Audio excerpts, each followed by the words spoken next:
Hey Travis, thanks man. How did the show go?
Bonjour.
Hi, how's it going?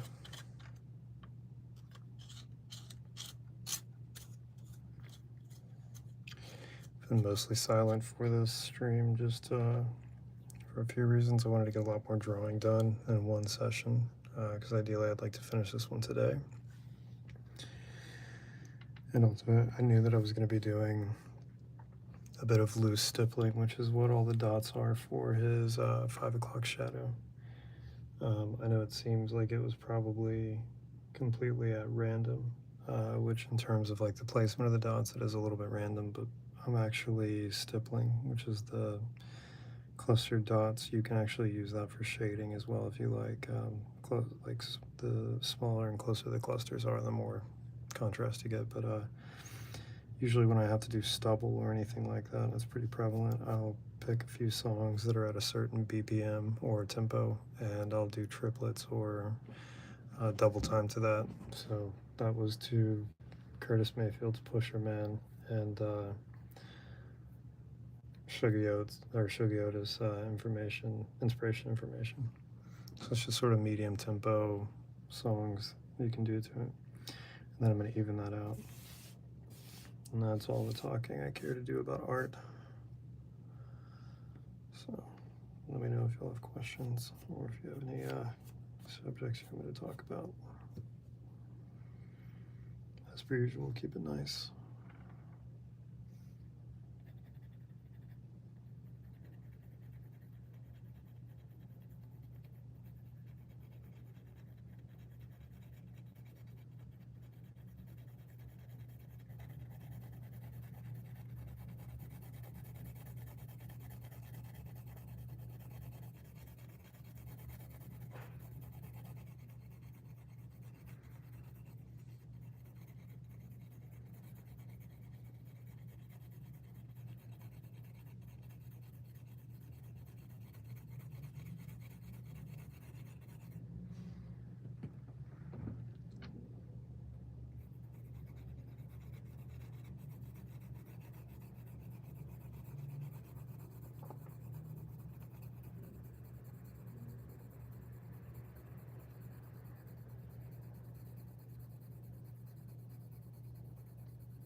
So you said, am I going to keep the next one secret for the guessing game? Yeah, I think I'll always do that. Especially when I'm starting after finishing a portrait like this. I feel like it's more fun, but also it allows me to think for a while I'm drawing about who I want to draw next. Of course, you know, the following video the next day, I'll have to say who it is, you know, to show people who I'm drawing. But I feel like maybe that'll catch on more. There's a few of the regulars that like it, including you. How'd the show go yesterday?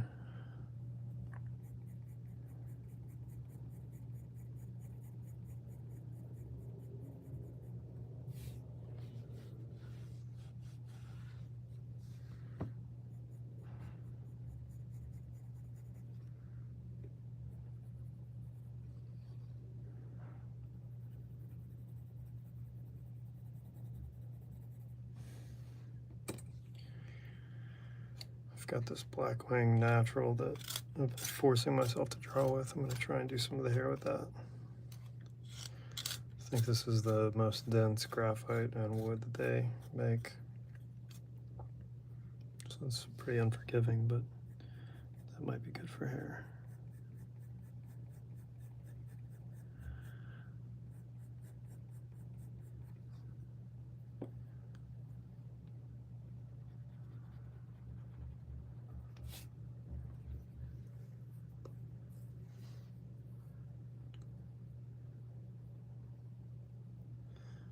So PG version was excellent. I don't think I got better.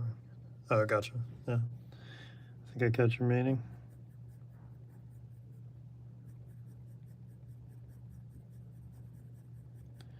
Yeah, I don't know that there's too much concern about things being PG here. I set all my streams to be not for kids because I don't want. I mean, I know some people let their kids use YouTube regardless of age, but it's a challenge for me to not cuss like a pirate. So much so that my daughter just knows that's how I talk. I call them dad words. In case I mumbled too much dad words with a D.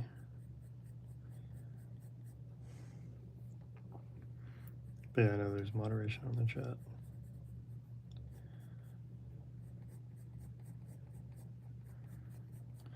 Which I did the most of the first hour and a half of this, mostly without talking, which wasn't too intentional, but I noticed a lot of folks were in here, which is I think rare in general, but specifically on a Sunday night. It seemed like people were enjoying when I was drawing silently. It was an oddly quiet night in our building, so. But we're to the point where if I sit here silently, you may witness me fall asleep. Which again, if there's new viewers here, I have done before on live streams when I was drawing without speaking. It's in the Panda Bear live drawing I did with the ASMR setup where there's a microphone attached to my pen. They're back in the archive of my live videos. I challenge anyone to go find where I fell asleep.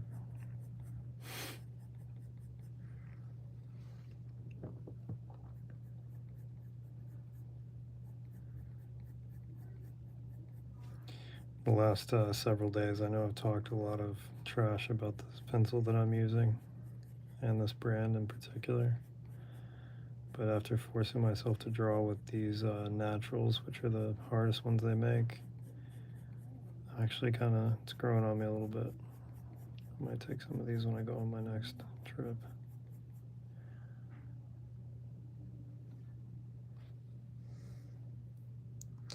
Oh yeah. Yeah, I was asking earlier, just in case you caught it, how the show went, before you answered just now. Yeah, there's something about it where I don't want to rock the boat too much, but at a certain point, people just have to hear me talk. Otherwise, I'll just doze off.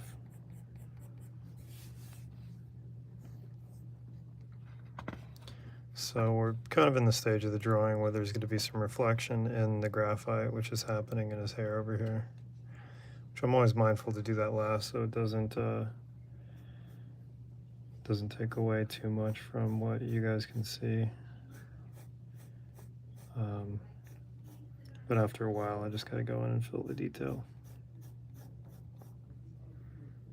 We're getting very close to finishing this drawing, and then I've genuinely not put much thought into who I would draw next, because the last two drawings I've done have happened faster than usual, which is nice. I always like it when I'm able to finish these a little bit quicker.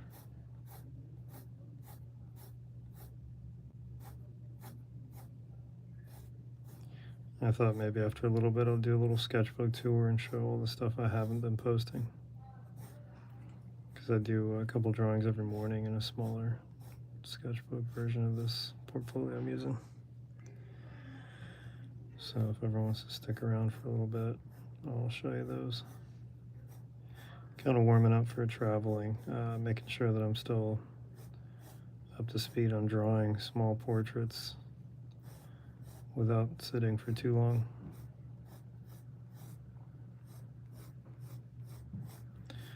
And then if anyone's new around here, I've been live streaming every day at 5 p.m. Pacific Standard Time, so in California, for officially 30 days today, which I keep messing up that count, but I verified it this morning when I was downloading stuff to time-lapse these videos. So 30 days in a row. I've drawn for at least 2 hours each day. Most of the time it's usually 3 or more.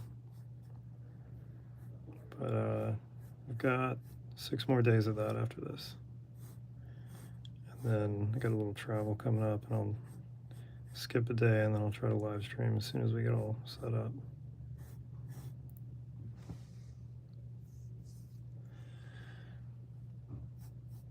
But most of this is just kind of to have like a little bit more accountability in terms of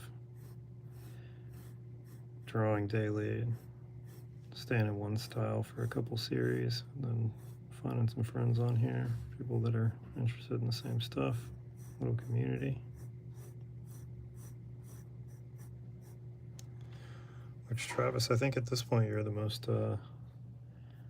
consistent, popping up in these things, no pressure.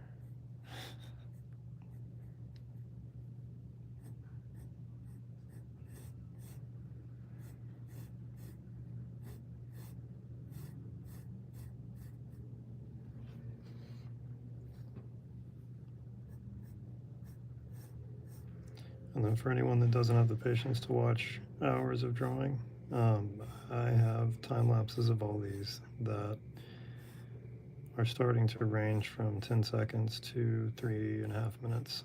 So you can see the whole process of these drawings that I spend days on. Those are all in my shorts feed or my video feed.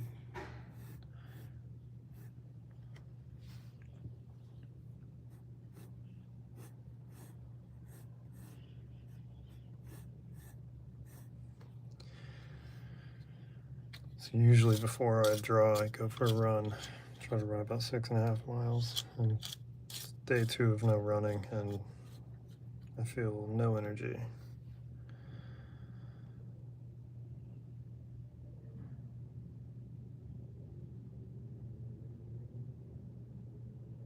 Oh, nice. Yeah, I'll check that out when I hop off of here. I'd like to see it. But yeah, I'm also happy to just have conversations on here. I mean, if I draw, or if I talk about drawing this whole time, I will lose my mind. Also, I'm just curious, you know, I've mentioned it a bunch on here. I think you know this, but I used to travel and play music for a living, so I'm used to meeting people all the time and having like a dialogue. And without touring anymore, and this is as close as I get to it since I don't travel as frequently. But I've said it a bunch of times, if I talk about art while I'm making art, it starts to feel like a dentist looking at teeth for fun, like after work. So always happy to answer art questions if people have them, about my technique or other techniques. And of course I draw and paint other techniques as well, so when I teach private lessons, so usually I'm able to answer most general and a lot of specific art questions, but for the most part, I'd rather ramble, talk about interesting stuff. Is it everybody, or is it just my feed that's like completely inundated with the Phillies Karen situation from the Marlins Phillies game? I feel like every time I open my phone, no matter what social media I'm on, it's an update about that whole thing.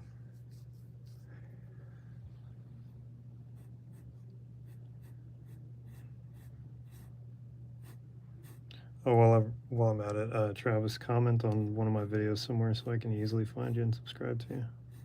Because I don't save the live chats in case there's like spam or bots or trolling. But yeah, then I'll go check out that short from front of house.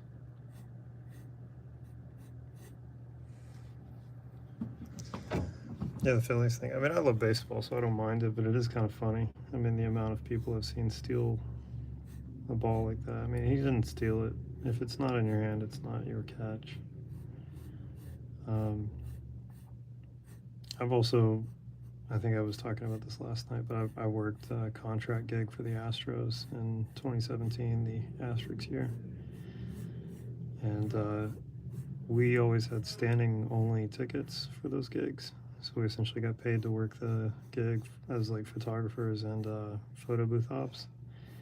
And then we could go stand in home run alley. So just about every right-handed batter that hits a home run, that's a 90% chance it's going there. And the amount of balls that I saw caught, it didn't matter who caught it, how they caught it, whatever. They'd turn to the nearest kid and give it to him. You know? So it's just kind of funny that this whole stink is about this lady thinking the ball was hers even though she didn't catch it.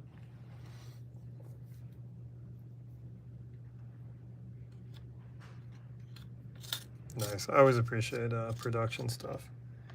I mean, most of my old friends and close friends are crew from random tours and different venues and stuff like that. Ended up quite a few times in a row with different bands where we would really like working with someone, so we'd bring them out on the road from the venue and just see if they could work with us for tours and stuff like that. So I appreciate all that. That's actually the last few tours that I did. Most of the people that I keep in touch with from those, because I think I mentioned this the other day, the bands were pretty garbage in terms of personality and quality, but the crew were great. Like, without throwing any shade, one of those tours that I was working on, I was tour managing one of the opening acts, and they were opening for Cannons, and Cannons' crew was great. We all had a really good time, but if I'm being totally honest, there's not a lot of personality in that band. So I was always like hanging out, going to the after parties and bar hopping, going to restaurants with the lighting crew, tour managers, all those folks.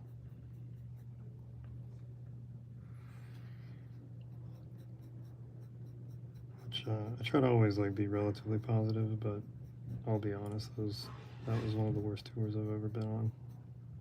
And like I was saying the other day, I've been touring consistently from 03 to 2016, but I've been really more selective since then. But that's something I can talk at length about if people don't mind me rambling again. I know everyone likes some silent drawing, but my head might fall and, pass out next to this portrait.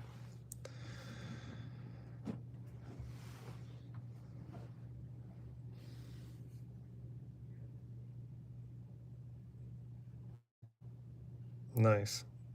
Copper drum kit. I'm wondering, is it a copper wrap or is it actually copper shells?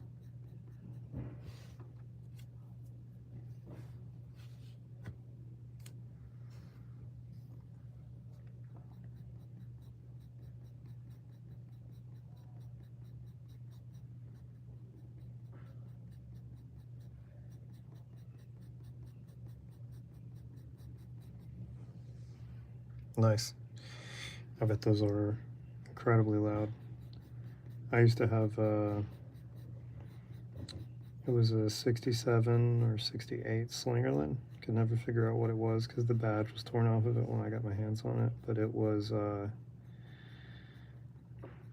like a coated brass, and I thought it was copper for a long time, and then I took it to a guy who can identify drums really easily, which normally I can do, but that one, a lot of the guys that I would normally holler at, they were all scratching their heads over it. But I had to dampen it so much, otherwise it would ring with like anything on it. So every sound guy in the world would always say, "You got enough moon gels?" And then they'd hear us sound check and come and apologize because it actually sounded great, which I can only take partial credit for. But anyway, yeah, I think without being too negative, I can give some honest stories about touring with that band, Cannons. I will say some of them are very nice, and I don't mind naming them. Ryan, their guitar player, is very sweet, but their drummer Ben is one of like it's the most, I'm trying to think of the least offensive way to say this. If I were to score personalities like 1 to 10, Ben is a -50. It's a complete prick. I joined that tour late because the band I was working for is actually, I was out as a favor for them to help them sell more merch and get a bunch of like documentation of their tour. And so they had already done like a little bit of the country without me, and I met up with them in Texas and did everything all the way out to the West Coast. And so everyone was trying to go around and introduce me as tour manager. They'd see me walking around, you know. I've tour managed for quite a few bands, so it's not like anything new to me. But also, most of the bands that I was in that were relatively successful, I was playing drums, and was always pretty instrumental in like the media of my bands.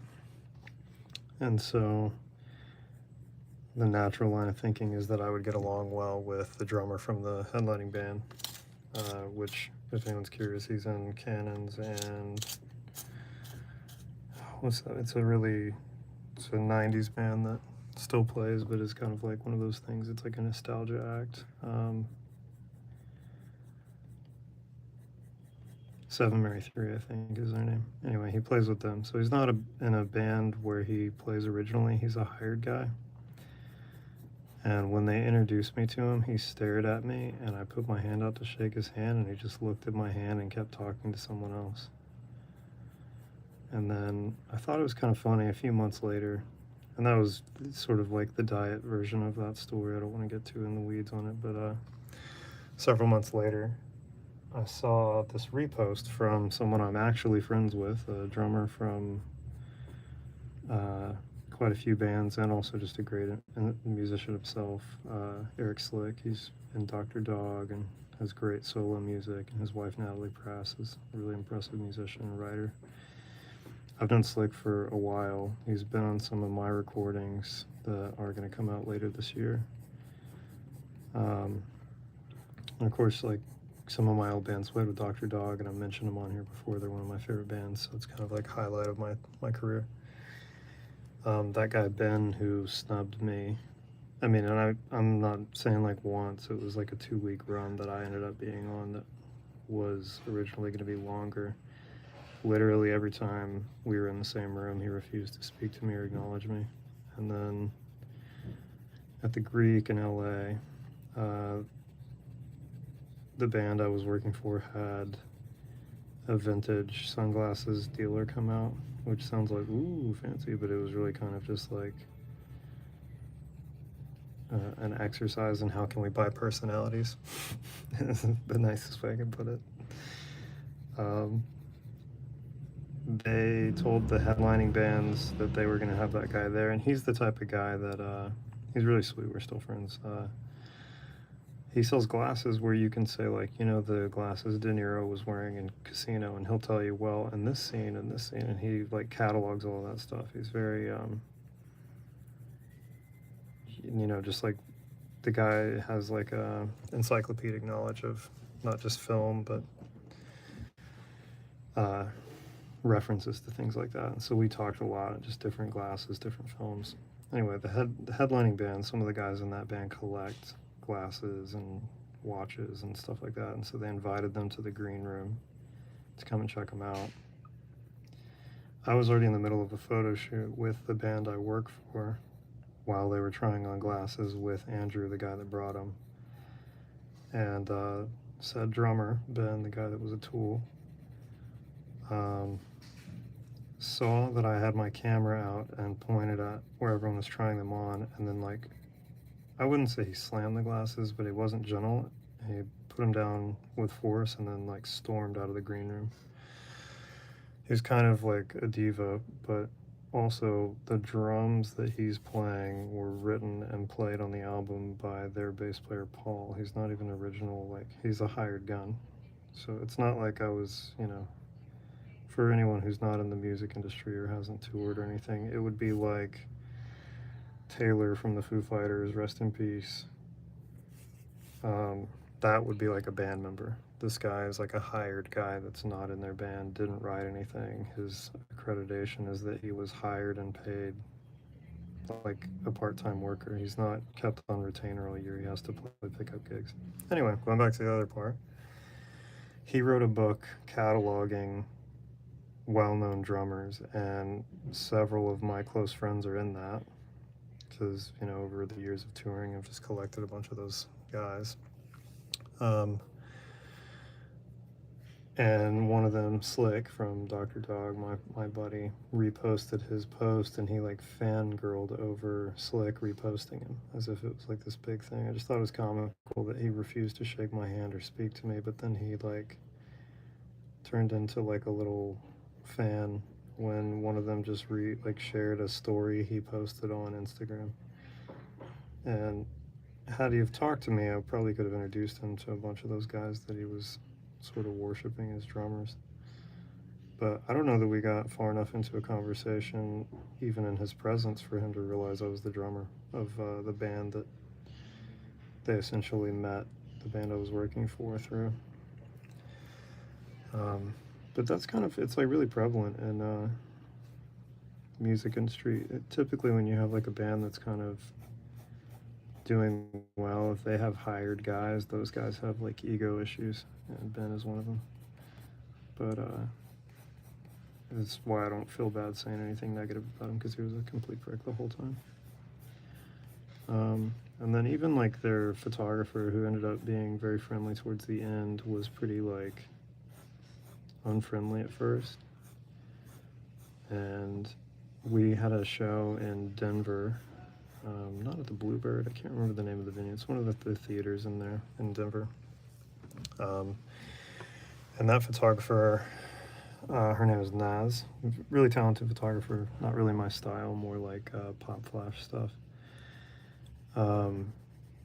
We were both walking around the venue, you know, taking all the photos, because I'm working for one band, she's working for the headlining band, so she's kind of like tour boss when it comes to photography.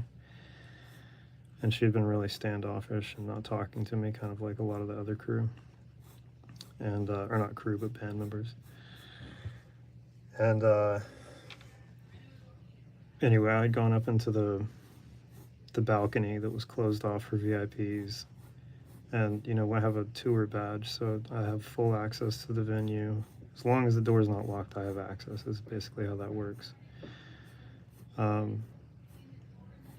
And I was in the middle of looking through my viewfinder, taking photos of the band that I work for, and somebody kind of like chicken winged me, which is like grabbed me by my elbow and tried to spin me around.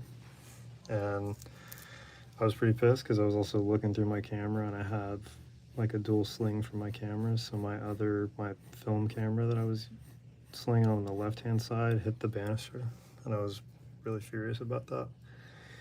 And it was like a ego-tripping security guard telling me no one was allowed up there, and I showed my pass. I said I have full access, I work for the tour.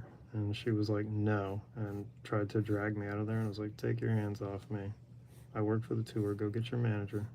Like, you can ask them, or I'll walk down there with you, but I work for the band, it's on stage now, so I have to do my job, I don't have time to argue. And she kept putting her hands in front of my lens, and so I just walked off, went to the venue manager, and told him, hey, you got someone up in security that didn't get the memo. They just grabbed me by the arm, and he was like, what? And then ran upstairs and told her to go work the front door, like basically go stand outside. And because of that, he gave us these different stickers that the venue usually uses to go into those areas, and I grabbed a couple extra ones, knowing that that probably happened to Naz as well. Naz, however you say her name. And she was, when I got to the backstage area, she was complaining to the headlining tour band, or the headlining band's tour manager about that, and I just handed her a pass. And I was like, this gets us everywhere. That same thing happened to me. And then from that point on, she was really sweet to me. Like realizing, I guess, that I was on the level or whatever, which honestly I couldn't care less about, because to be totally transparent, the band that I was out with, like as a favor, was kind of treating me like trash as well.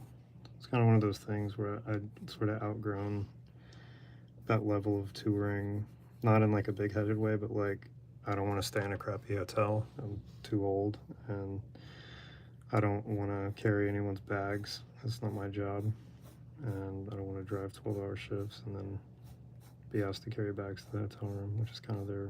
I wasn't a roadie. I was a tour manager and a photographer. So usually your job is pretty cush when you do that for just about any band. But yeah, you know, there's many times that all the bands were hanging out, and if I even spoke, that guy Ben would talk over me, like he felt like weird around me or something. I don't know. It's one of those things where I'd rather be a good hang than feel important, and so I happily just kind of leave and go sit somewhere else. But yeah, unfortunately, all the years of touring, there's a countless amount of stories that are similar to that, where you just find these people that are, you know, void of personality and confidence, and they just kind of treat everyone like trash because of it. Let's see, you said, crazy to hear these stories about musicians butting heads, so to say, but no matter what, I've always been treated nicely as a stagehand. Might be don't mess with the help, but I believe it's genuine. Yeah, I mean, like, that's the other thing, is that when people, it could be that you've just had a really good run of all the bands that you've worked with, and they know that you're there doing a job. Kind of what you said, like, don't mess with the help. I've had bits of that, you know, I've obviously toured as a musician and a tour manager, and like documenting, like photographer and video. And usually that behavior, it's kind of like between bands, or when someone in a band, like Ben is a good example, even within his band, like Ryan the Nice One, which, like, I don't care about being friends with any of these guys, because, you know, I'm not expecting anything. I'm not trying to climb any ladders. Ryan the Nice One was saying that he was like the least fun person to tour with. I think he struggled with confidence, and so he wanted to feel like important and powerful, and he's lowest man on the totem pole in their gig, because if he had a conflicting gig, they'd just get another drummer, you know. So it's a bit of that type of energy. But anybody that kind of treats someone like that, I don't really give them much thought, but I have a long memory, as many people have told me. So, and I'd go one step further and say I have a long mean memory. Like, if somebody's ever less than nice, especially, like, a great example is some of the bands I've toured with that I went out with once or twice and then never again, even when the pay was really great, is usually down to how they treated people, like in restaurants, if they were rude to staff in restaurants, if they were rude to venue staff, if they were rude to other bands that were opening for them, or kind of dismissive. I just felt like I'd rather not be a party to that. And usually that stuff kind of works itself out, where those people don't really have the longest careers, and if they do, it's a revolving door of cast around them, and kind of becomes apparent. But yeah, it's an interesting thing. I definitely have considered writing a bit about it, because I have so many of those experiences. There's one musician who, unlike the band I was just talking about, I won't name who it is, but my old band years and years ago, I was playing bass in like a surf band in Austin. It's more of like a fun band than a professional band. We're open for a guy who I'll just say is a famous slide guitar player, and leave it at that. And we were at a historic venue in Austin where we'd all played a bunch of times, but it's cooler when you're playing with somebody who's got kind of like a legacy. And he invited us up to the green room, which is kind of unnecessary because you have to share a green room in that venue. And he said, you boys want some beers, you know? So, like, hints there, he's older than us, plays slide. I'm like, sure. And we're all excited to go and like have beers with this guy. We go sit down in the green room, and that green room, or that venue in particular, would have a cooler in their green room. They didn't have a fridge.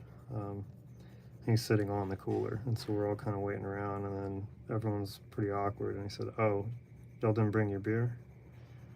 And then he just sat on the cooler, and so we all stood around, and then one by one went to the bar and got drinks. And then, you know, cover your ears if you're offended by party stuff. But then he asked if we were all smokers. I'm like, sure. And like left-handed smoke. And then he lit up and then held on to it. He said, "Y'all didn't bring your own?" And we're like, no. And then he was like, "Well, we need to warm up. Y'all should get out." And then he kicked us out of the green room. We were all in. Like, we didn't have anywhere else to go, so we just went and stood in the crowd until our set. But have moments like that where his band felt so embarrassed that afterwards the bass player came and found me. He was like, "I'm so sorry about that." He does that to every opening band. And I was like, "Oh, okay. Well," and we were like middle out of 3. So I was wondering, did he do that to the first band up, or was it just a good, like, right timing for him to be like that? And he's like someone that when my family heard I was playing with, everyone was like, "That's such a big deal. That's crazy. You know, like, congrats." You know, uncle's asking if I'd get like album signed and stuff. You get a lot of those moments. It's just sometimes guys are like that, you know. But to be fair, the difference of like him and that guy Ben, the drummer, this guy that was giving us a hard time in the green room, it was his show. I mean, people were only there to see him. They didn't care about us or the other band. He's the one that was well known. So sometimes people are just weird ego trippers. And I think there's an element of it where people kind of want to give like the Bill Murray experience of like, I'm sure everyone's heard these, but I have a friend who used to work for Geffen Records when that was still a thing. And he actually got one of the Bill Murray like firsthand experiences where everyone knew he was going to be at the label that day for something that was attached to, it was like something attached to a film he was doing where the musicians had something to do with like the press of the tour. And my buddy was walking down the hall with a big stack of stuff that he had to deliver to different offices, and he heard someone running like full clip behind him, and he turned around and it was Bill Murray, and he tackled him to the floor and he messed his papers all up, and he just looked at him and whispered and said, "They'll never believe you," and then got up and ran away. And that's a guy that I've like known for years, and I don't think he'd ever make that up. It was also very pre like internet. This is kind of like pre-MySpace era, like old guys. Sorry, hopefully that's still in the frame in the same spot. But I think a lot of guys are kind of aiming to do that type of a thing, so there's like some story attached to them. But I don't know, it's a weird deal. It's like the story I told the other day about opening for Billy Bob Thornton's band, the Boxmasters. This happened in one of my bands and one of my good friends' bands who I used to work with, where we were all in a town out in West Texas, and we pre-sold tickets to this show. And 2 separate occasions, not one show. And we were opening for that band. And we do, you know, we sell all of our tickets that are required to, you know, like help out on the show. We're the locals, so it's kind of on us a little bit to pad the venue. And when my band did it, we sold like 150 some odd tickets, and it's not a huge venue, it's big enough, you know, like I think it was under 1,000. But we get there, we do sound check, and we're all excited, and we're all wondering if we're gonna meet him. At the time, Unknown Henson was his bass player, which if anyone knows who that is, you kind of get it. He's sort of a legend unto himself. He was also, I think he's gotten in some trouble in recent years, but he used to be the main voice on Squidbillies, so he was kind of famous for a bunch of different stuff, but he was in that band, so we were excited to meet him and meet Billy Bob Thornton. We sound check, and we're just kind of waiting around, and then he walks out on stage, and he looks at all of our equipment, and he looks at us, and he goes, "What's all this shit? Get all this off the stage." And then we didn't get to play that show. They just told us to load out. So we like promoted for weeks, and you know, sold tickets and did like radio spots promoting the show and stuff like that, and then got booted from it after we did all that. It's kind of made me see him in a different light ever since. And then, you know, I thought it was like a one-time thing, and it happened to one of my friends' bands like 6 months later. Exact same thing, same venue, same pre-sales tickets and all that. So it was kind of weird. It was like, I don't know. There's just those guys in the industry, when you hear bad stories about them, they're usually true. So I think it's one of those things, when you do encounter cool people, it's worth appreciating, because they're not always like that.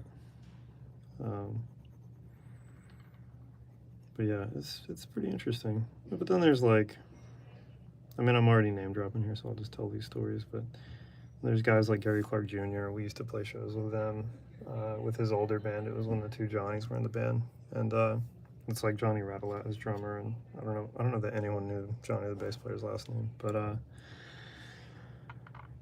they were a really cool band, and we're friends with Eric Zapata, his guitar player that he's had since like high school, basically. And they requested that we come and be on the show, and all they wanted to do was hang out and party, and like literally the entire band stood side stage for our sound check, and they were really psyched. And then Gary had just gotten his signature guitar and wanted to show us, and so we all went over to his guitar cabinet, and like everyone was pulling guitars out. I think like my sort of like claim to coolness in that whole experience is that I was wearing these, like, they weren't even custom, they were just these leather boots that I used to wear all the time. They were kind of like Fry, they're discontinued, but it's like a slouch cuff sort of leather sole boot, and Gary asked where I got them, and I told him, and then not long after that he was on a magazine cover wearing the same boots. And I felt like, oh man, I was like the only guy I knew that had those, because I found out they were getting discontinued and bought like 4 of them, pairs, not 4 separate boots. But Gary was always cool. When they ran into us at ACL, they were like, you got to come stand side stage.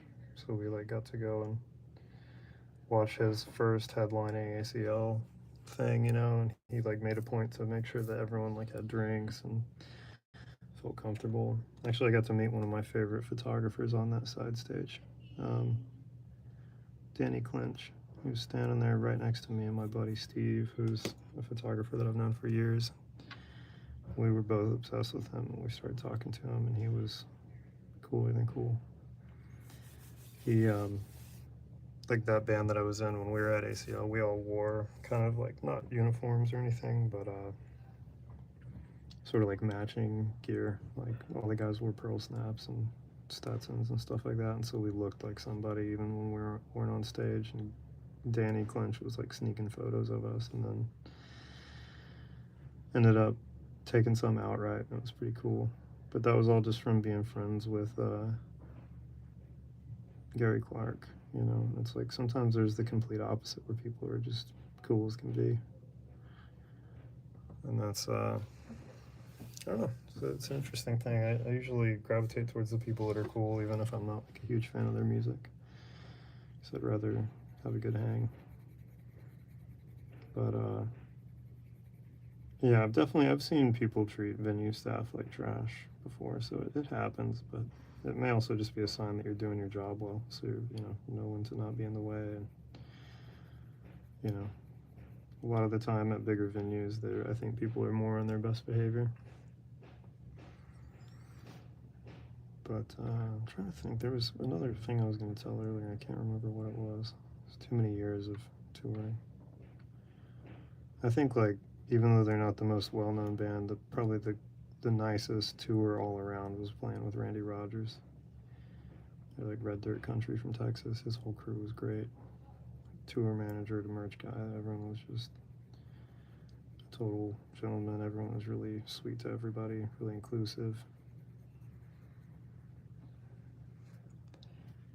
But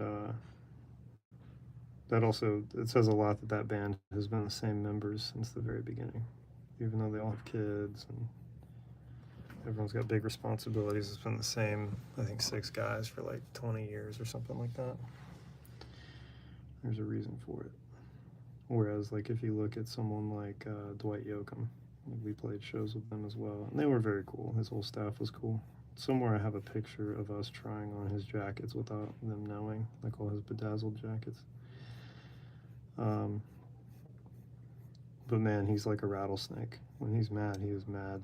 And everybody in the venue knows it, so it's kind of a scary thing. So you have like the guys who are great at their job that he'd never be mean to, like Scotty, his onstage sound guy, and then you have like players like Eugene, his guitar player. He's always cool with them.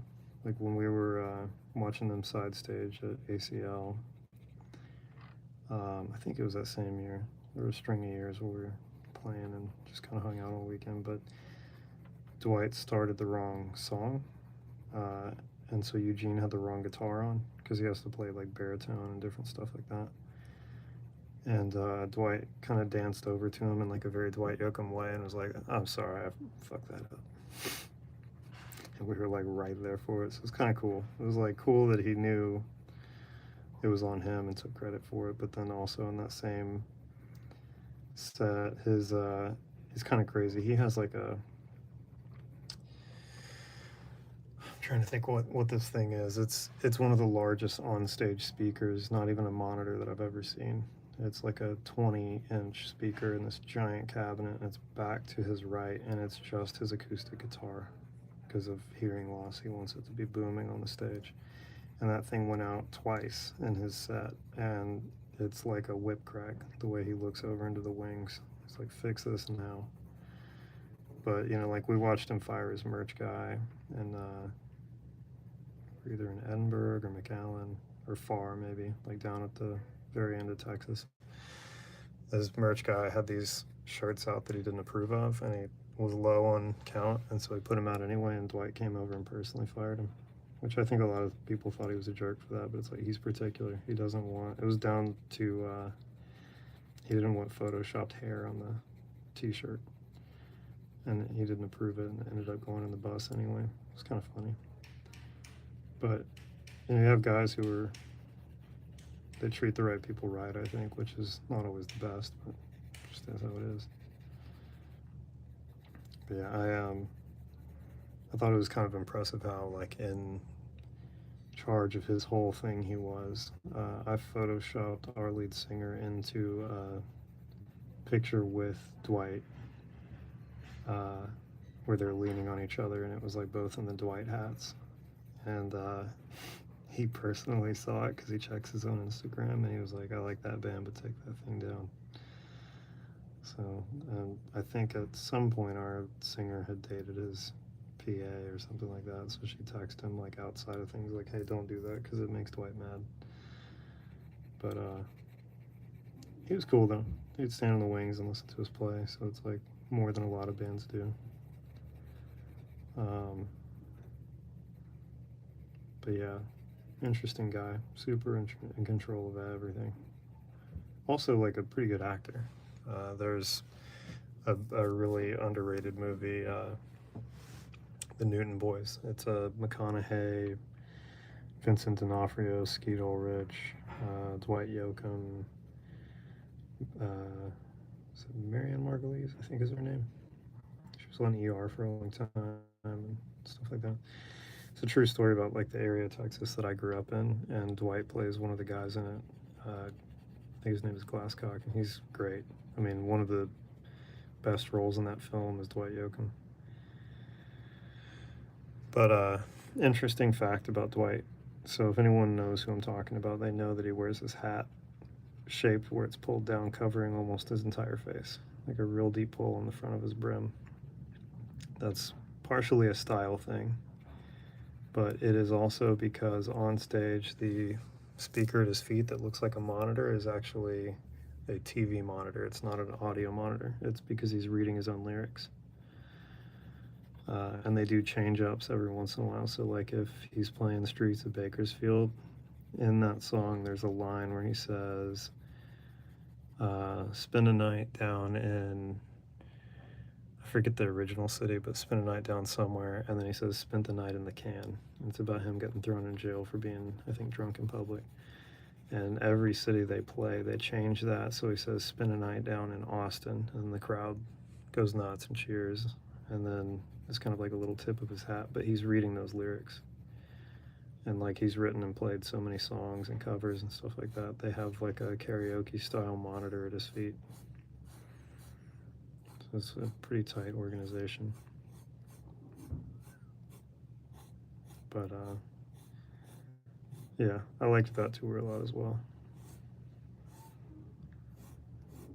A lot of interesting run-ins. Like some of my favorites were with guys like that, kind of the older crowd, like ZZ Top shows and stuff like that. Which, like, my family has a bunch of really weird, like, Twilight Zone connections to ZZ Top. So when I did finally play a show with them, you know, because I was in like a 3-man band from Texas multiple times. When I got to convey all the connections, Billy was actually really cool about it. Like, he's a guy that understands everybody just wants a cool story about their hero, and he totally delivers every time. I mean, I'm already in name dropping territory, so I'll just tell these since I'm still drawing.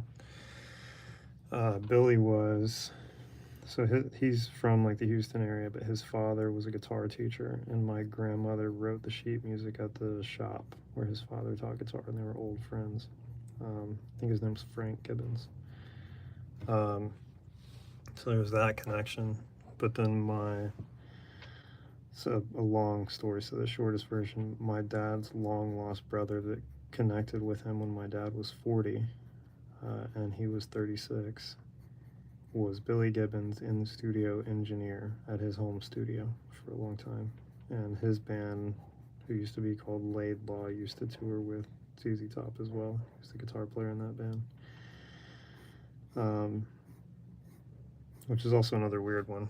I don't know if Eric's popped in here yet, but he's completely estranged from my family. Never knew any of us growing up, and found out he had a brother. And we found out, this is in like the 90s, so everything was on tapes, on voice messenger. But he called and said, I heard I have a brother. And then he just played this like wild guitar solo because he heard that his brother played guitar. And then it turns out he's 10 times the musician of any of us, and grew up separate, so it's just kind of in the genetics. But the other one, maybe my favorite connection, is my second cousin, my dad's cousin, who's kind of an uncle to me. He is from Houston and used to shoot pool with Dusty Hill and Frank Beard, the bass player and drummer from ZZ Top, for a really long time. And there's this story about his buddy who was a gunsmith in Houston, and they were shooting pool one night, and I'm sure for all these words I'm getting flagged on here. You can see the numbers dropping, but whatever. Nothing bad about what I'm saying. Anyway, true story. They're shooting pool one night. Runs out of cash, but he's got a little Derringer which has no safety on it. And he says, double or nothing, but I'll put this down, this custom Derringer, and if you beat me, you get this. And Dusty agrees to it. They're all drunk as skunks, you know. Runs the table, takes a Derringer, goes home, taking his boot off. The pistol falls and shoots a hole through the heel of his other cowboy boot, narrowly missing, hitting him in the foot. So that's one of the many stories that I've been told about that whole weird connection. But my dad used to tell me that. And he always said that when it happened, he was like, you know what he said? And then he'd do the thing from LaGrange, the ha-ha thing, you know, that Gibbons does. But you have to keep in mind, this is Dusty Hill this happened to, not Billy Gibbons. And so when I finally met Billy, I was telling him all these little things, and he was like really tickled by it, like laughing. He's like, oh, okay, I know who your grandmother is. I know Jarv, which is my uncle, Eric Jarvis. So he's like, I know Jarv. He's kind of sort of like appreciating the fact that I'm telling him all this funny stuff. And I told him that story, and he slapped me on the shoulder and he said, that's my line. And then left, like made like a cool exit out of the green room. He's just one of those guys that understands that everyone wants to have a cool moment with Billy. And so he delivered. And then on his way out, we had this flowery suitcase that we used to keep our merch in. He kicked the bag and said, I think your sister left her bag. And it was just sort of like a cool exit. But everybody that I know that's also played shows with him, he does the same thing. Like, as an example, my uncle's band back in the day, they were, I think, new to like big stages like that. And Billy came in and he's like, I'm going to have my guy come in and get y'all dressed like the right way. So he had this guy come in, paid for all of it, got them like all nice pants and boots and good shirts. And then he told them, get all that crap off your pedal boards. Like, nobody cares about that. They just want to hear the song. And told them, like, pick 3 pedals and put those on your board. And, you know, sure enough, they just wanted to hear rock. They didn't care if it was the right compression or if there was like a certain type of like tremolo or delay or whatever. They stripped down their pedal boards and they toured quite a bit with them. But yeah, those are more of the stories I like to collect, you know, because it's the cooler moments. So it kind of, I think, softens the blow when I've been on tours where people suck, like Ben or those other guys I was talking about. Because I've been in the other situations where the headliners were great, you know, everything you'd want them to be. But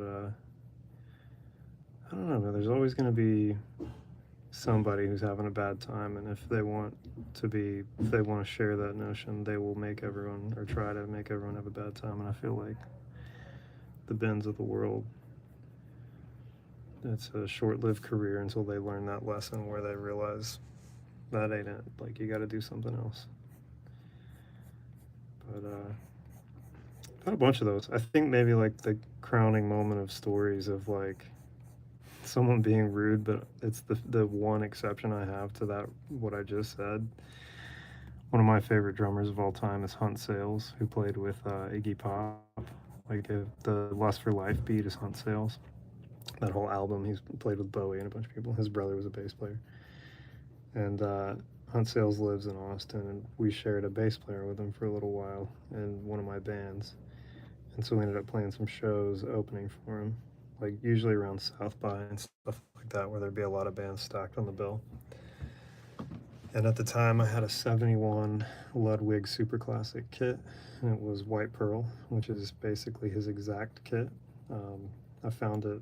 It was like a guy going through a divorce in Nashville who had a bunch of kits for sale, and that was one of them. He didn't realize it was a Super Classic, so it was cheap.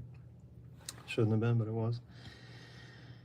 And I had it all set up and dampened like I would for the band that I was playing in, and it was kind of like the backstage to this venue is not really a backstage. It's like an outdoor. It's Warro's in Austin, so you kind of load through like the tail end of the parking lot into this back door on the outdoor stage.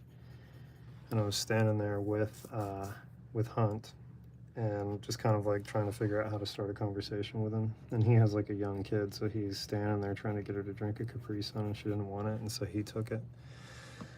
So I'm standing there with Hunt Sales, and he's got hair like down to his butt, you know, like long gray hair and like silver teeth. He looks at every bit of the part of the guy you think he is. And he still rips. He's one of the best drummers in the world, like, still. And he's looking at me, and then he looks at my drums. He says, "Are those your drums?" I was like, "Yeah." And I'm thinking we're about to talk drums, which, whatever, I'll talk about whatever when it's somebody like that. And he looks at him for a second, and then he looks at me, and he looks me right in the eye, and he says, "I bet they sound like shit." And then just stood there. And so it's kind of like a thing that everyone knows. When you open for him, don't play his beats, because he has like a couple really famous beats that he sort of made like what they are, you know, like the movie Train Spotting. The main theme of that movie is Lust for Life, and it's like all the sequence of like Ewan McGregor running and getting hit by the car and then laughing in the windshield. That's all to Hunt Sales' Lust for Life beat. Like, it's just the music of that before Iggy starts singing. So we got on stage and I sound checked with that beat, just as a way of like showing him like, whatever, man. But it was kind of like a respect. You were rude, I'm rude. So it was like the one exception I have to that kind of a thing. But yeah, so there's layers to it all, you know. I think a lot of it is also what energy people are putting out. If you're useful and helpful and not in the way, I think people are typically cool. But Anyway.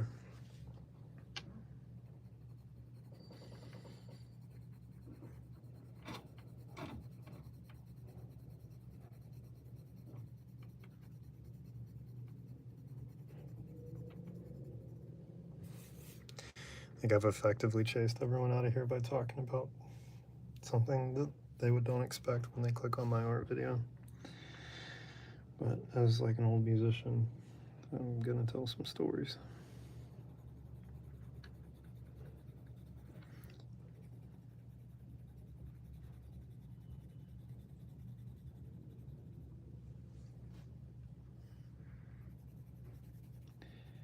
And now that I'm looking at it, I may, and this is probably disappointing, I may not start a new one tonight. I might just end on this and start fresh tomorrow. Which, if that's the case, I probably won't name who I'm going to draw tomorrow. I'll just say live drawing, guess who I'm drawing. Because I'm still on the fence about some of this stuff, so I might just get to a stopping point here and then show what I've been working on recently with smaller drawings.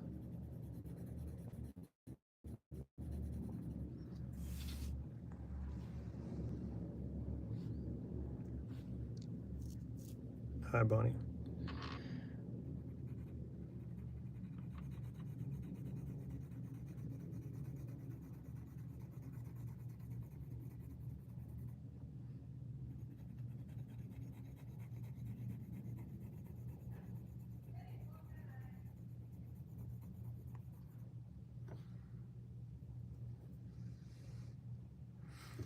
Yeah, there's definitely not enough 40-year-olds checking this out. I'd say the average demo is much younger, but you know, it's part of it. I collect stories. I've been doing creative stuff for a long time, so I got a lot of them.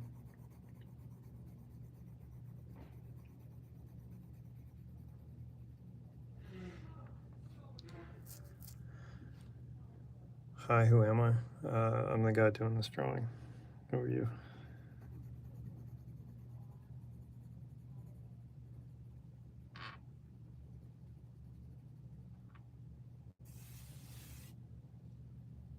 Don't mean that in a rude way, I just don't know how to answer that.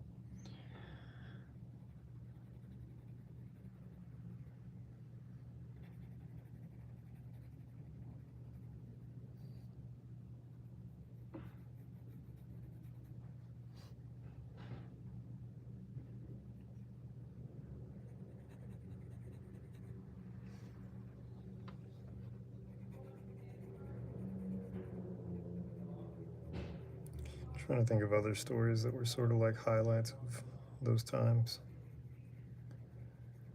I think the main one that comes to mind, that band that I mentioned, Dr. Dog, who I know, like Eric, their drummer, and have had the privilege of being around a lot of the other guys and playing with them and stuff. Years ago, we were on a tour with Shooter Jennings, which was a whole book unto itself. It was kind of wild how that tour went down, but we kind of like, this will end up about Dr. Doug, but trust me here. It's mainly for Travis or anyone who's interested in show stuff and bands, but if everyone is new to this, I've been telling stories about tour days when I was a touring musician. So anyway, my band was in Nashville, hanging out with a manager. Scott John, rest in peace, he's no longer here, but we were basically partying with him in Nashville, and he was a fan of our band. He had seen us play in Bowling Green, Kentucky, like a week or two before this on tour. And he invited us out, and so we went out with him, and he kept telling us he was Shooter Jennings' manager. And we were like, yeah, right. Like, none of us really believed it because we just met him at like a dive bar in Bowling Green. And so, you know, we were like, prove it. If you're really his manager, like, how can you prove it? And he was like, well, he's playing at Marathon Music Works tomorrow. And we had all had, like, we were in our cups a bit, and we were out downtown Nashville. And he went outside to have a cigarette, and I walked with him, and it was me and our bass player. And I was like, if you're really Shooter's manager, put us on the show tomorrow. Like, prove it. Don't just tell us you can do something. Show us. Like, do it. And so I was like, call him right now. And so he called him. It's like one of my more shining moments. He called him, and he was like, hey, I'm standing with this band that I met in Bowling Green. It's a funny venue. The venue itself is called Tidballs, Tidballs. It's like somebody's last name, but might be two T's. Anyway, tells him where he met us, tells him he likes us, and then he's got to put us on the show tomorrow. And he said, sure, do whatever. But the show was already the Dirt Daubers and whatever that lead singer's name is. It's like J.D. Wilkes and the Dirt Daubers or something like that. Reverend Peyton and his big damn band, I think, kind of all blurs together because we played with them a bunch as well.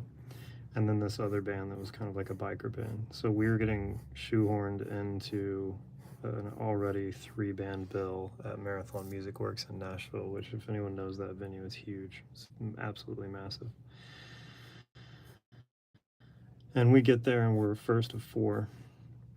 They won't let us put any of our gear on stage, so we got to play everyone else's gear. So I've got these like kind of biker style, like silly looking drums, like tough guy drums.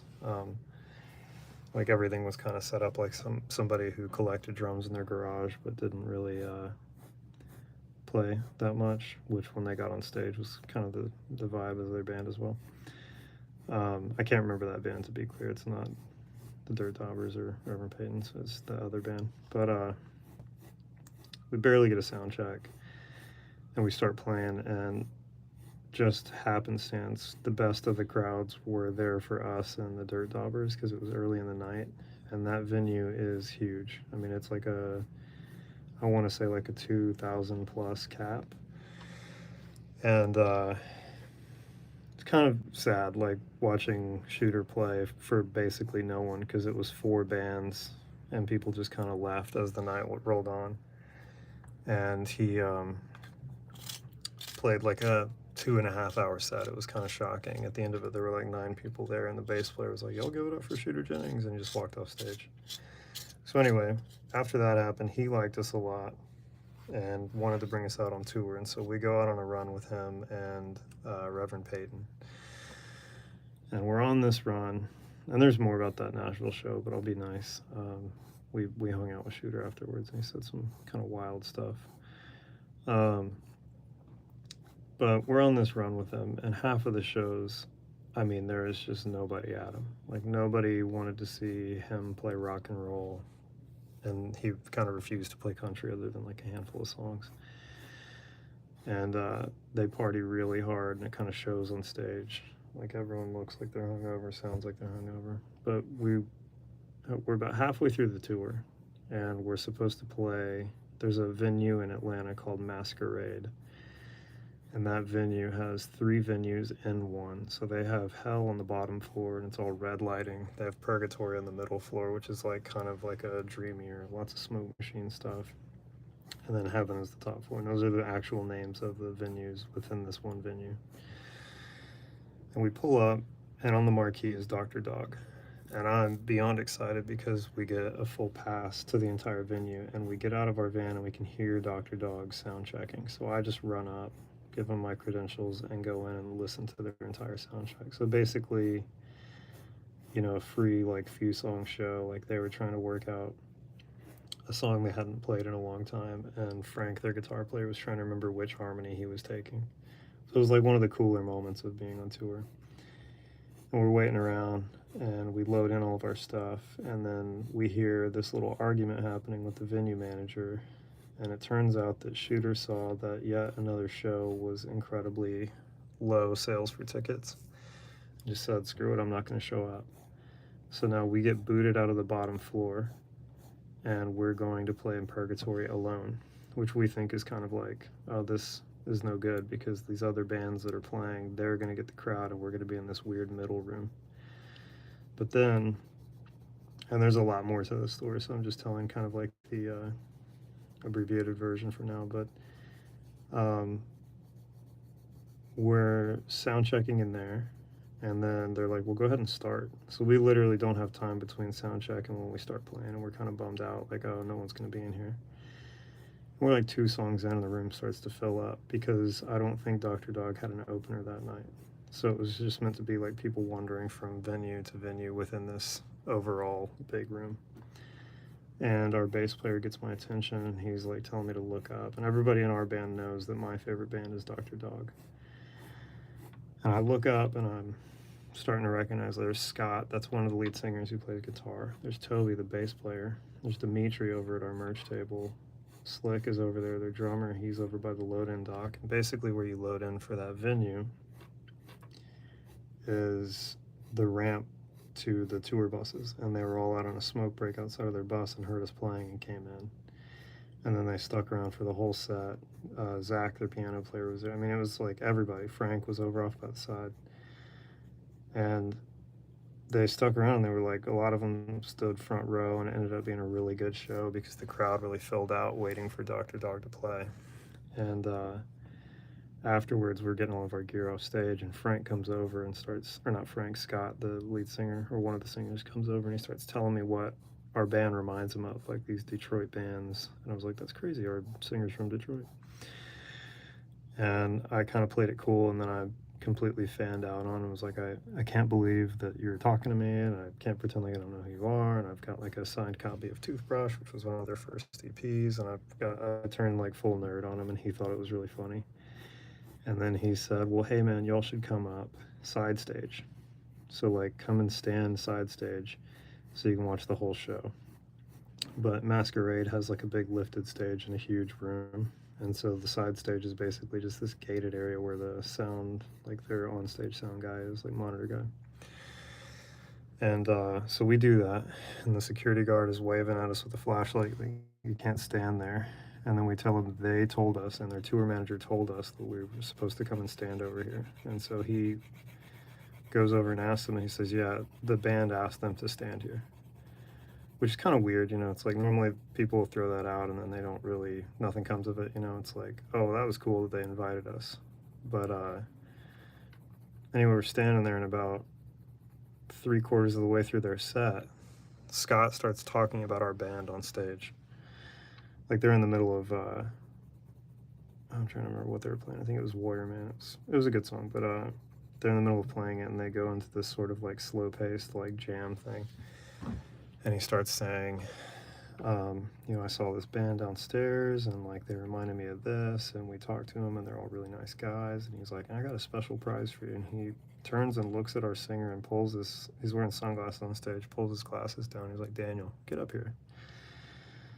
And we're all kind of like frozen, not knowing what's going on. And so he calls our singer up, who's also the guitar player in the band, and he hands him his guitar. And then tells him, the song is in B minor 7. Here's compression, here's distortion, let it rip. And then he goes and sits on the drum riser. It's just kind of funny. It's a tough key to solo in, especially if you're not like well versed in it, or if you don't know like Cage System and all that stuff. But he gets up. We're all just like shocked, you know, like getting our phones out to take videos and like having the best time witnessing this whole thing go down. He kind of stumbles through a few notes, and then he finds a spot, and he plays a bit of a solo, and Scott gets up and he thinks he's about to give the guitar back, and he's like, you see what I mean? You got to check these guys out. And he's like really shouting us out, being really cool. And I was like beside myself, like teary-eyed, happy. It was a really good night. But anyway, Daniel goes to give him the guitar back, and he doesn't want it back. He's like, do it again. And so he just kind of had to like stumble through more soloing in a key that he's really unfamiliar with, because he's more like a blues solo guy. But it was really cool. And then after the show, he was like insistent that we come back and hang out in the green room, and then we all talked about the weirdest stuff, like how you're not supposed to wash jeans, you're supposed to put them in the freezer and then let them like thaw out, which has since been debunked, but for years I did that because they told me to. And they were super sweet. And then our bass player at the time, who was a bit of a tool, he's one of the guys I said was not so fun on tour, started talking about harmony and all this stuff, and then they all kind of glazed over because these guys are like harmony pros. Like are only second to like the Beatles and the Beach Boys. I mean, they're some of like the biggest heads of that type of singing, and so you can tell they were like, oh great, like, let's talk about work. And then we had to drive overnight to play in Fort Worth. But that was like one of the coolest moments of tour in general, just to see them like all digging our set. And then at the time I used to play this sit down cocktail kit, which was like a miniature, like a 16-inch kick drum, and I had this like old redwood mahogany floor tom that I worked. It was a rack tom that I turned into a floor tom, and just because of the amount and the bearing edge that I'd sanded on it had this really deep, sort of heavy sound to it. And like a couple of them were asking me about my drums because they're all custom. Not anything nice, just like stuff I'd customized myself. So it was cool to just like talk gear and hang out with them, all that. And I kept in touch with the drummer um, for a long time, and then he ended up doing some recordings for me for my next release that's coming out later this year, like at the end of the year. But that was kind of like best of the best, and then it's hard to really compete with, you know, with all the other experiences. So there are a lot of guys who are like genuinely kind and cool to the people that they encounter. They definitely all fall into that category. Um, but you know, same business, different story for a lot of other people. It's not as kind or trying to prove something, or these like wounded, sort of like broken ego trip guys that you run into, like the Bens of the world. Which I don't know. There's a thing, even though it's not the most accurate and it has its cheesy moments. The movie Almost Famous is one of my favorites, just because I'm a big Cameron Crowe fan in terms of like not just his filmmaking, but his writing as well. It's incredible. If you look up his old articles, they're so good. And also like doesn't pull any punches. Like deeply criticizes people he was close friends with because it was the honest thing to do in the writing. But when I think of like the Bens of the world, the guy that was a tool to me on that Cannons tour for the entire time, not just in one moment. There's a quote that Lester Bangs said, which was Philip Seymour Hoffman's character, and he said, he's telling Patrick Fugett's character, who's playing Cameron Crowe essentially,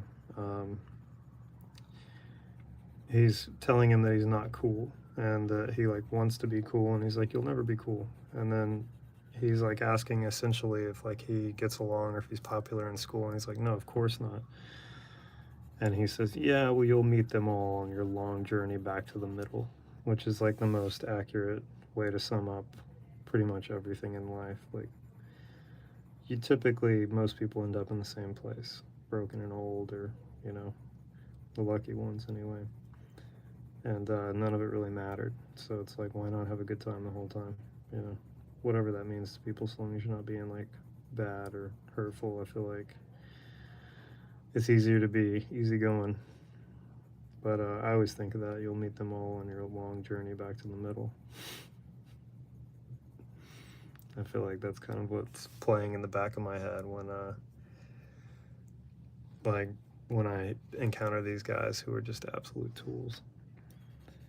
You know, especially when, you know, most of the experiences I had for like the best ones, I was in the band. I wasn't a hired guy. Like, I've been a hired guy for a lot of stuff, and it was all right. You know, it was a paycheck. But you know, the coolest experiences, that was a band that I poured everything into, and, you know, was doing all the overnight drives, and I always had the sunrise shift, so I would take over real late and then drive basically for that band by myself, which I never thought was really responsible, but got pretty good at it, you know, and it felt like we had earned a little bit more when the cool stuff did happen because we were really putting everything into it. But anyway, that's I think, like, if somebody were to say what's your favorite thing of like your music days, it'd probably be that Dr. Dog story.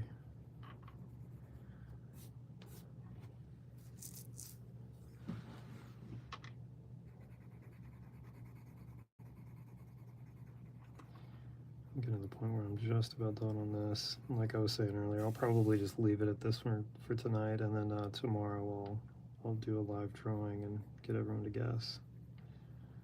But today marks the day that I've done this 30 days in a row at 5 p.m. Pacific Standard Time, so I feel like it's a bit of an accomplishment in terms of just personal goals for drawing.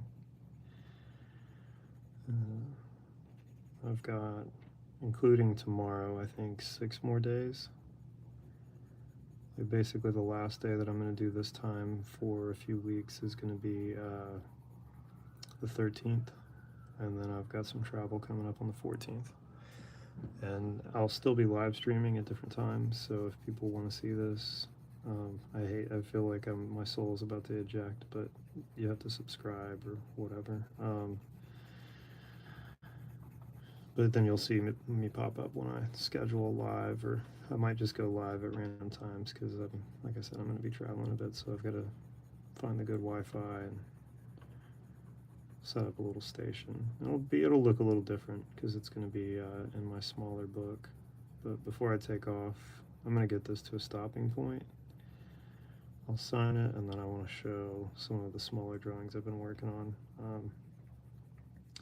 Also worth mentioning, with the amount of sort of unsolicited review that I've done for these Blackwing pencils, I'm drawing with a natural right now, which is different from the rest of the series that I've been using.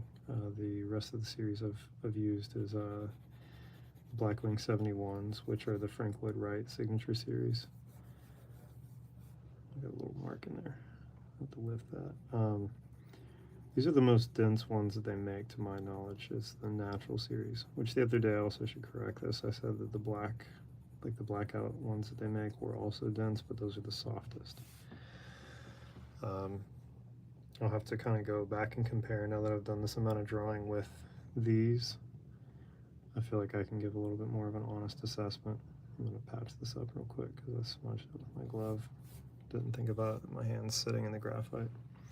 I've effectively chased just about everyone out of here by talking, but if y'all don't like talking, you can kick rocks, because that's what I'm here doing, is drawing and talking. So thanks for watching for the people that do, but you know, I'm here, so you're gonna get my brand of entertainment.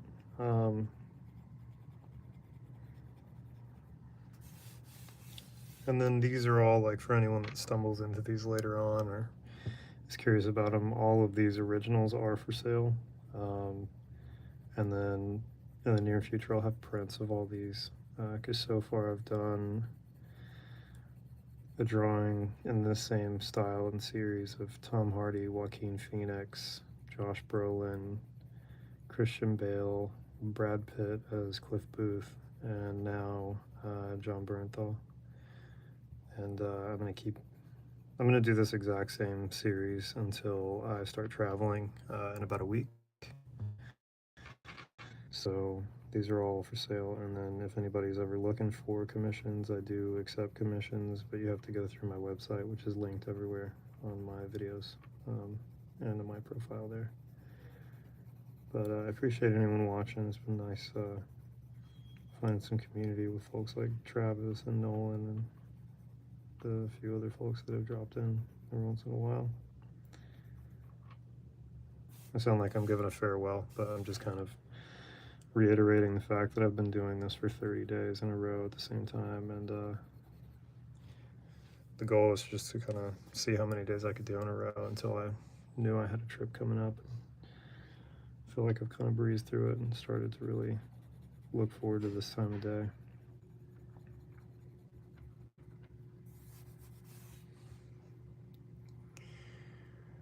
So I think for now, I mean, I'm getting a pretty heavy glare on this from the lights that I use, so it's kind of hard to see all the detail in the hair and everything, but I'm going to call that one done.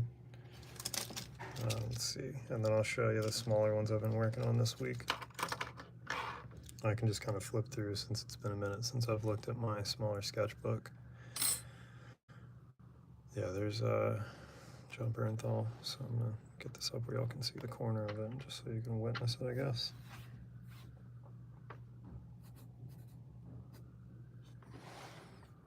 Alright, there he is. Actually, the next page we're looking at is blank. So just for the sake of the series, get this all squared up. I'm going to show the few that I've done in this series. Oh, Johnny Depp was the other one. I know I forgot one. So these are the ones that I've been doing that's in this exact style. So there's Tom Hardy,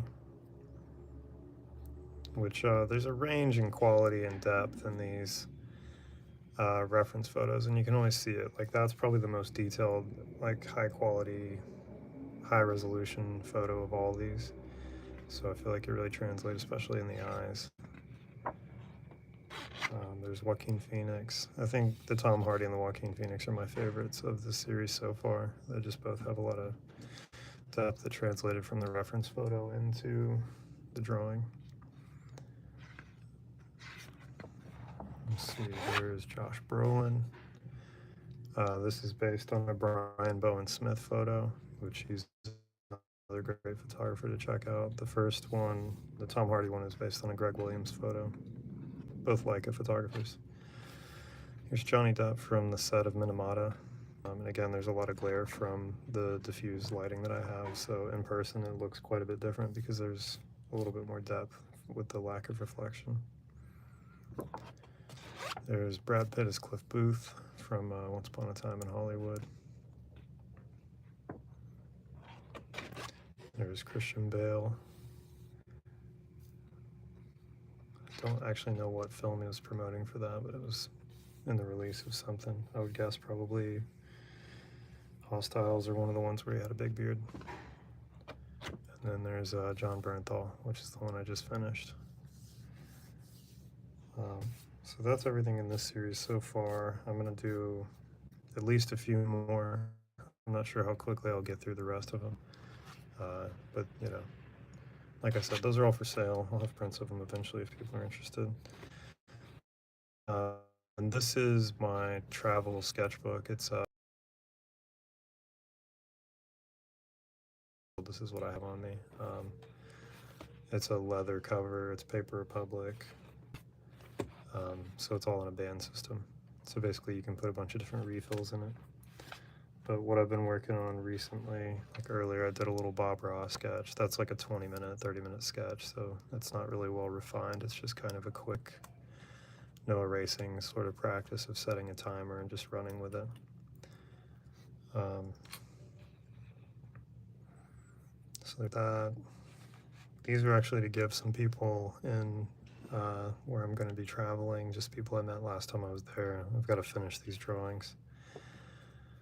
And it's just folks that I made friends with. They're not done yet, but we'll get to them. And then I'll just flip quickly through this, and then I'm going to take off after a little bit.